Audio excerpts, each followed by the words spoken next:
All right, let's get started. So thanks everyone for joining today. We've got an awesome webinar on the cards for you. So today we're going to be talking about inventory accounting, specifically 3 common mistakes we see and how to fix them. So your host today, so you've got me, so I'm Amy from A2X. I work in product marketing.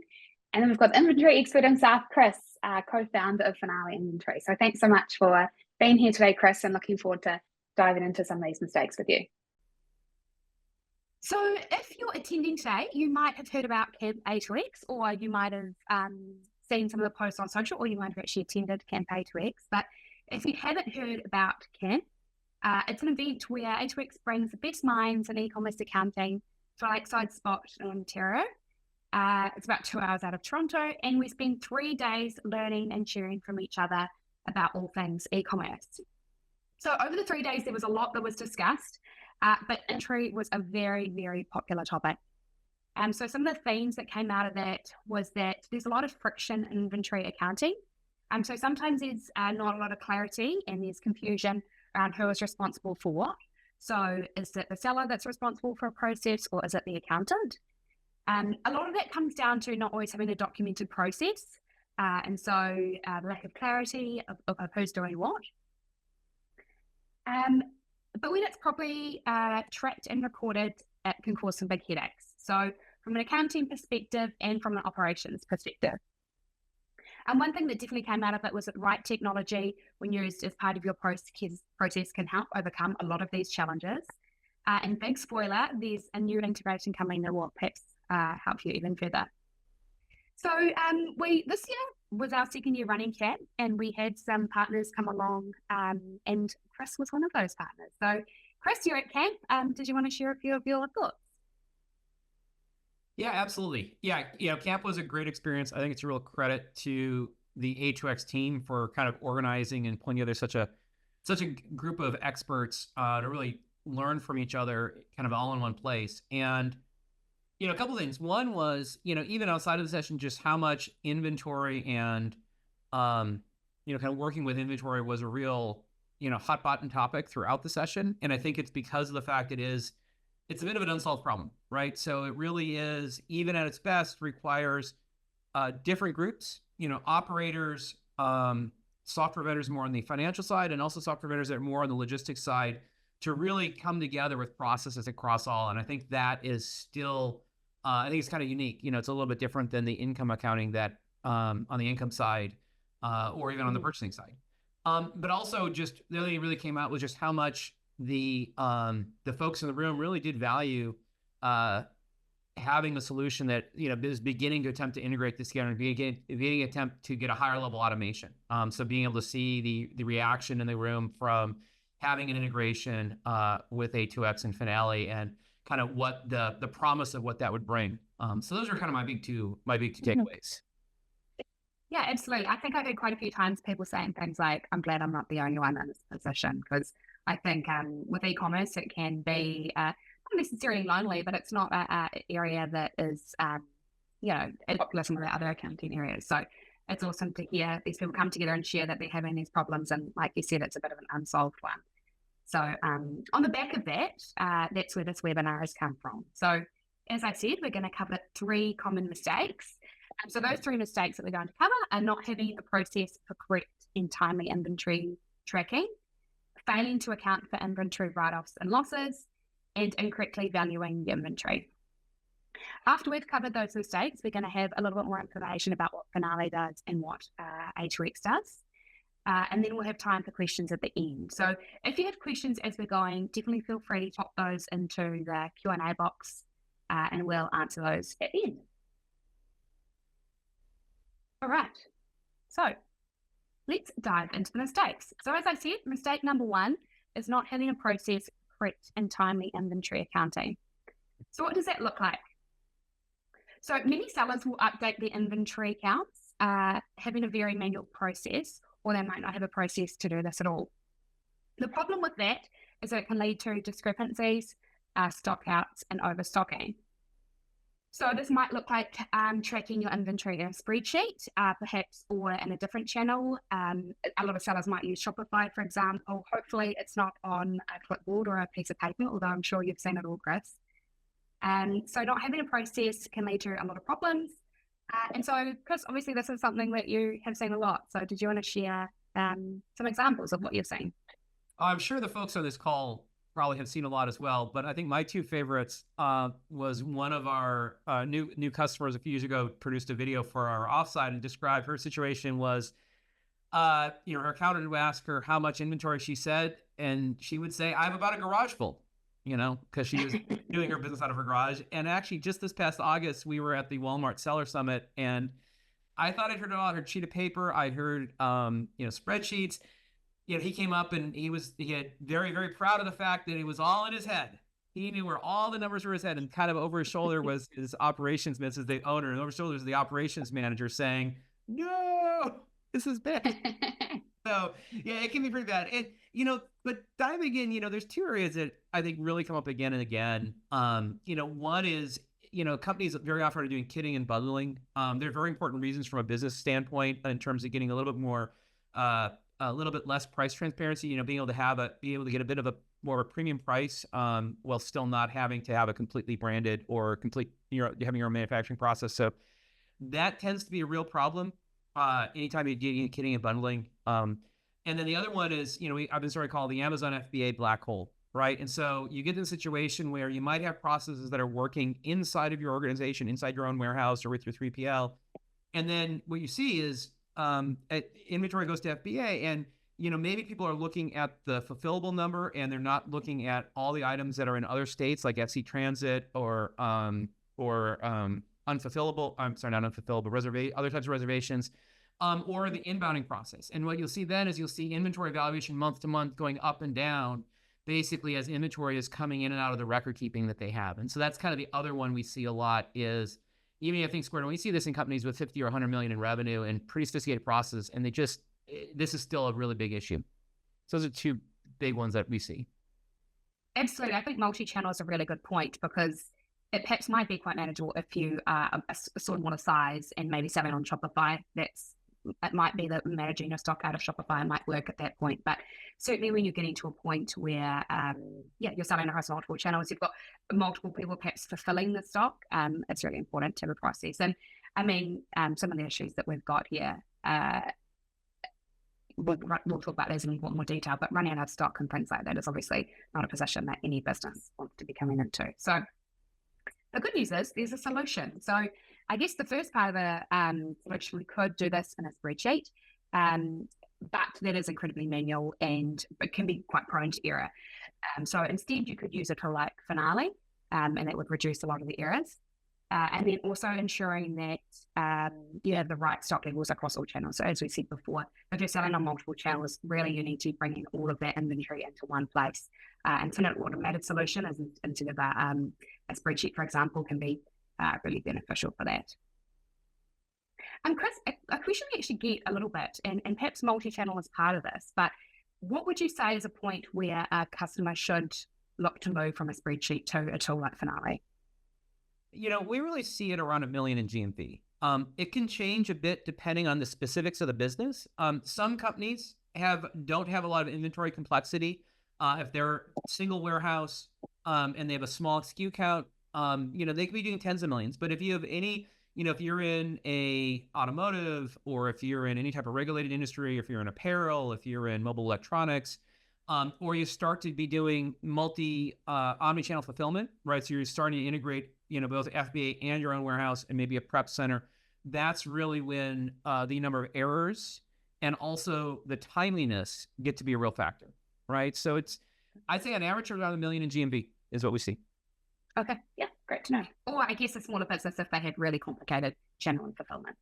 Yeah. The channel fulfillment will drive it. And then of course, SKU count always drives complexity. You can just, 10,000 SKUs, process that works for 5 SKUs does not work for 10,000. I guess another telltale sign would be if you're running into these issues, like that your stock isn't up to date, or you're saying things like, I know it's all in my head, and your operations manager is feeling a bit stressed about that. Awesome. So diving into mistake number 2 is failing to account for inventory write-offs and losses. So what does this look like? Damage, theft, marketing, or misplacing is often overlooked in accounting.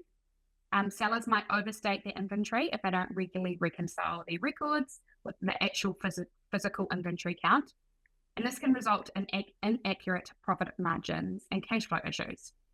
So again, Chris, is this something you see at a bit of people that you work with?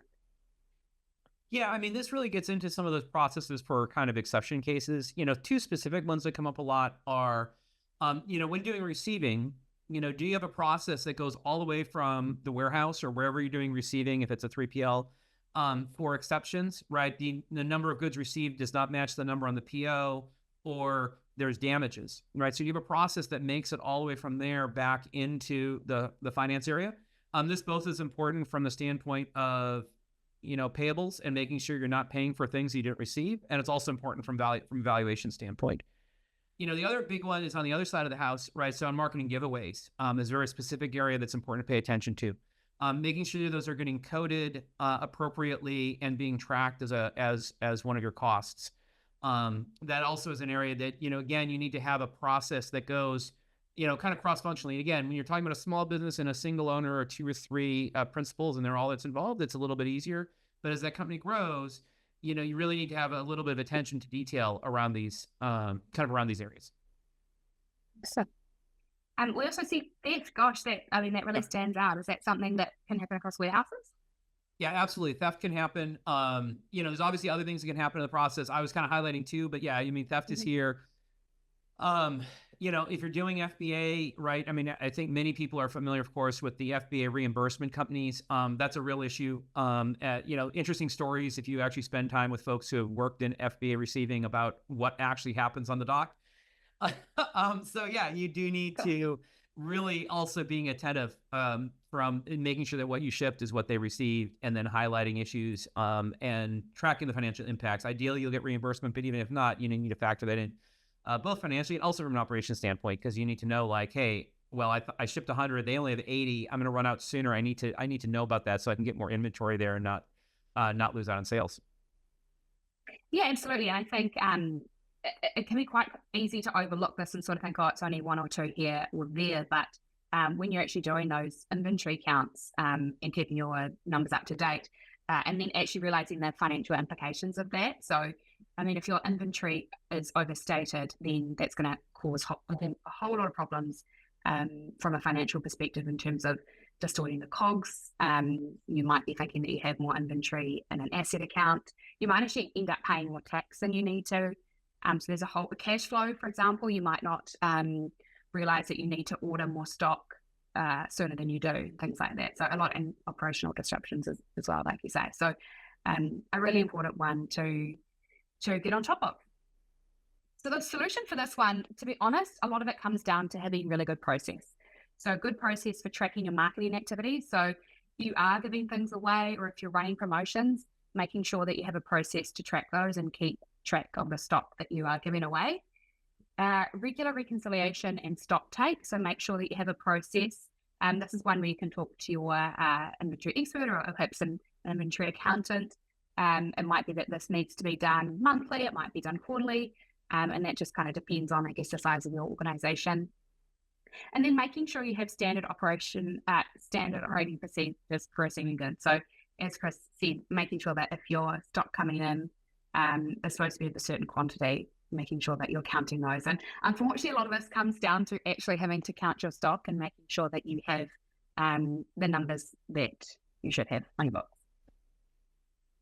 Yeah, I think this, I was going to say, I think go for it. This really what gets into what makes inventory challenging, and it really is this thing that happens as the business grows, where suddenly you have to get to a new level of maturity to basically, it's one type of skills to get from 0 to $1 million. There's another set of skills to get to 10, another set of skills to get to 100. And there's things that you can do manually from 0 to 1 that from 1 to 10, you just need to have a higher level of maturity. You may need a different skill set than the operator. And that's one of the challenges, I think, is that you're kind of everything, you're going to have to level up your game in these various ways. But when I talk to people that are at high scale, they have a level of a game and they view that, kind of building those maturity into their businesses is an essential part of achieving those type of revenues, 50 or 100 million, that so many operators are striving towards. And so, really looking at this not as a, an optional thing, but this is actually one of the ways in which you change your company to then become a 50 million, that enable you to become a company with 50 million in revenues versus $1 million or $5 million. Absolutely. And I guess, where does someone start? Like, is that, because this isn't, some of this could perhaps be solved with good processes and not necessarily technology. Is there experts that they can be talking to, or where do you? Yeah, there's definitely are. I think there's definitely, there's the usual places, right? There's a lot of content out there. There's experts that work with, I think accountants actually play a role in this in terms of saying, hey, here are the basics you need to do to achieve things. And then obviously, when you work with, like if you were to work with our company, our team is very well versed in taking companies who haven't previously been, kind of operating at high maturity and helping them along. And that's something that we do a lot.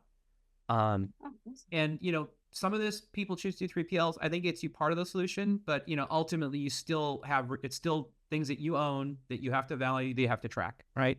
Because if you don't track, then you're kind of at the mercy of what the 3PL is telling you, and whether or not that lines up with what you're paying for is kind of, all in your space. Awesome. So I guess it kind of comes down to having good processes, working with someone that can perhaps give you some advice, and also an inventory management system like Finale can support you in ways, of course, as well. Awesome. Okay. And then mistake number 3 is incorrectly valuing your inventory. So, to be honest, when we were having a discussion about this, Chris, a lot of it sounded like it boiled down to not doing landed costs. And if you're not doing landed costs using an automated system, that would require a lot of manual work around, probably again in a spreadsheet. So perhaps you could start by just explaining what landed costs are, and then go into some detail about what you've seen and why they're important. Yeah, landed costs are really important. A lot of people, we see again at that, who are kind of, their company's kind of graduating, really look at cost as like, well, what was what's the cost on the bill? What was the cost on the bill for the goods? And they're really not doing, really not kind of internalizing that additional expenses around freight, around insurance, maybe if they're responsible for inbound duties or other types of taxes, or else if there's transport between your facility and Amazon. Those all actually turn into and contribute to your inventory valuation. And you can expense them, but generally for most people, it is both better from the standpoint of managing the business and understanding their true profitability, and also more advantageous from a financial standpoint to actually accrue them into the unit cost of those products. And that's what we basically mean with landed costs. Now that ends up being kind of complicated to do by hand. There's a lot of issues that come up. One of the things, of course, is you need to figure out how you're going to allocate it. Depending upon the item, you may allocate it by weight, by the number of units received, if it's more of a piece count type of situation, by the volume, if you're paying for your freight based on CBM, or by the value. So if it's something like insurance and the value, and it's based on how valuable an item it is, so that allocation of that, $1,000 or $10,000 of additional bill to a specific item. And there's also a timing thing that gets to be pretty complicated. And then also has to be addressed, which is you may receive goods in July, but there may be a bill related to this from the shipping company that does not show up until August. You still need to be able to enter estimates for what those costs were at the time they come into inventory, because you may start selling it and you need to have a value that you're going to place on it, and then be able to true it up in August when you eventually get the bill for freight. And so you have a series of financial transactions that have to then be kind of brought together and then turned into landed costs at a point in time when you receive the goods. Gosh, there's a lot to it, isn't it? We often think about it from the accounting perspective, which is when the asset is in there, when you've got your goods and it's an asset. But far out, there's a lot that goes into it every step of the way. Awesome. And so the solution to this is, obviously you can do it in a spreadsheet, absolutely. But I think when you're getting to this stage, a really good option is to look at an inventory management solution. So a tool that can automate this process for you and take all of those moving parts, because if you are using a spreadsheet, unfortunately, that's all going to rely on manual entry, whereas when you're using when you use an inventory management system, then a lot of that can be automated, and it can really help with those processes as opposed to someone having to go in every time for that spreadsheet. Yeah. And then we've also got a bonus mistake here. So not working with an e-commerce accountant who understands inventory. So as we've kind of covered, there's a lot that goes into any business, but particularly e-commerce. So when you're selling online, there's a lot of nuances that go with it. Chris talked a little bit earlier about the Amazon black hole. Later costs, things that there's all sorts that go into it. And so I think the real benefit of working with someone who works with e-commerce clients and is familiar with the space is that they'll understand what all this terminology is. Things like seasonal trends and knowing that you've run stock for things like Black Friday. There are accountants that specialize in this space and can offer you a lot of advice and support and even just understanding. So if you are looking for an e-commerce accountant, A2X does actually have a directory. A lot of our partners that were at Camp, so the experts in e-commerce and inventory, are listed in this directory. Or if you are actually an accountant yourself and you are an expert and you work with e-commerce clients, then definitely reach out and join the A2X partner program. So we've got a program that supports accountants who are focusing on e-commerce. There's a whole bunch of benefits that go with that. So have a look on the A2X website. One of them is being listed in the directory, and we get quite a lot of inquiries coming through A2X, not necessarily looking to use A2X, looking for an e-commerce accountant. So the directory gets a lot of hits in that regard. So yeah, if you're an accountant and you're working with e-commerce clients, definitely join the A2X partner program. Awesome. So we've covered the 3 mistakes. I think it would be awesome. A lot of them can be solved by using a tool like Finale. So it would be awesome to hear a little bit more at Finale and how it works.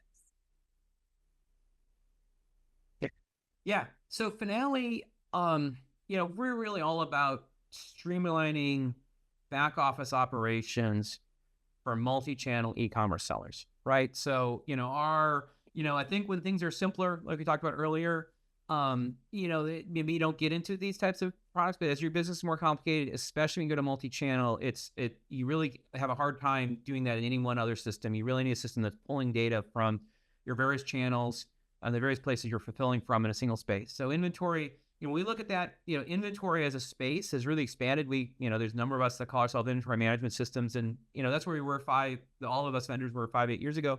Now that really includes demand planning, includes some forecasting.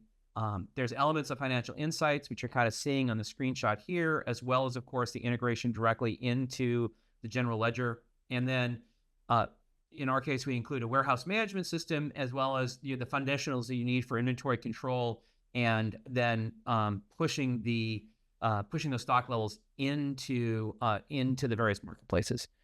So that kind of is the essence of what it does. And what it does for the business is it kind of is the way they can step up from the level of maturity they have that got them from 0 to $1 million and get to that next level of growth. And that's been our story, and we've been helping sellers do that for now just over 10 years. Now, if you go to the next slide, Amy. So one of the big areas we touched on earlier is the FBA black hole. This is something we've been hearing for many years from our sellers, and we've really invested a lot in this area and taking information that's kind of scattered in Seller Central, and you can pull it out reports, but they're never quite the reports you need, and just putting it all in one place, you can actually see what the heck is going on, both with your own warehouses, as well as with what's at FBA, as well as everything that's in transit between the 2 locations. And what we've seen is, I remember just these vivid conversations with sellers, and they're jumping back and forth. They're in Seller Central, they're in the IMS. They're in Seller Central, they're in the IMS, they're in their email, back and forth, trying to figure out what the heck's going on. And we said, let's get that all in one place and give them the tools to then both do operations on the financial side, because this, of course, all flows into the financials, but also give them the tools they need to run their business and make it easy to reorder from their vendors and also then replenish to FBA. Unlike a lot of other tools, we see tools that are multi-channel that don't have deep Amazon capabilities. And we also, of course, see tools in the Amazon space that really only just do Amazon. And we're really striving to be able to do both, to have the omni-channel capabilities, but also have the deep Amazon space that you otherwise only really see in tools that are Amazon specific, which don't really serve the omni-channel seller in the same way. And if we go to the next slide,